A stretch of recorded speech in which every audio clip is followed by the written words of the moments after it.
Hello, scholars and cyborgs. Welcome back to Math with Marcus. This question is about solving and graphing inequalities on a number line, and this one is a doozy. So we've got 4x minus 2 groups of x plus 1 is less than 2x plus 8 minus an x. So the first thing I'm going to want to do is figure out what this actually is. I'm going to use the distributive property to figure out what is another way of writing this collection of tiles. So that's what I'm going to say first is I'm going to use the distributive property to rewrite the expression.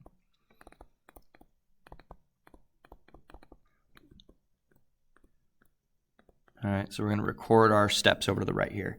And this problem would be a lot easier if it was plus 2 groups of x plus 1, because if it was that, I would just say, well, 2 times x is 2x, and 2 times 1 is just 2. But the fact that it's the negative version, this is like the opposite of that. So instead of having 2 times x, we have negative 2 times x, which is negative 2x. And instead of just having 2 times 1, we've got negative 2 times 1, which is a negative 2. So that's the opposite of all that stuff. So instead of having 2x plus 2, we have negative 2x minus 2. We've got the opposite of that, opposite of 2 groups. The opposite of 2x plus 1 groups, and that's 2 negative x minus 2 groups. 4x, and then rewrite the right side here. Okay. Now we can do some housekeeping. We can remove any 0 pairs that we see, and I see that we've got 4 x's here, and we've got some negative 2 x's here, and we can remove 0 pairs. And that would be here, and we would say 4 positive x's. We could take 2 positives and these 2 negatives, and they would become a 0 pair together. And so we'd be left with 2x tiles minus 2. And on the right side, I've got 2 x tiles and a minus x tile. So 1 from here, 1 from there, and we would be left with 1 positive x plus 8. Now we can remove some balanced sets, and I see that I've got 2 positive x's and 1 positive x here, so I can take a positive x here and a positive x here and remove those. So we can remove x from both sides.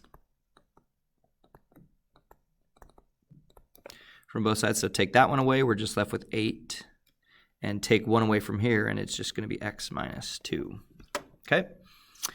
And what now? So now we just have to say, okay, well, I want the x's over here and the numbers over here. So I want to get rid of this negative 2x, and I don't have negatives here to remove. I don't have balanced sets, so I'm going to need to add something to this side. So I'm going to add a positive 2 to both sides.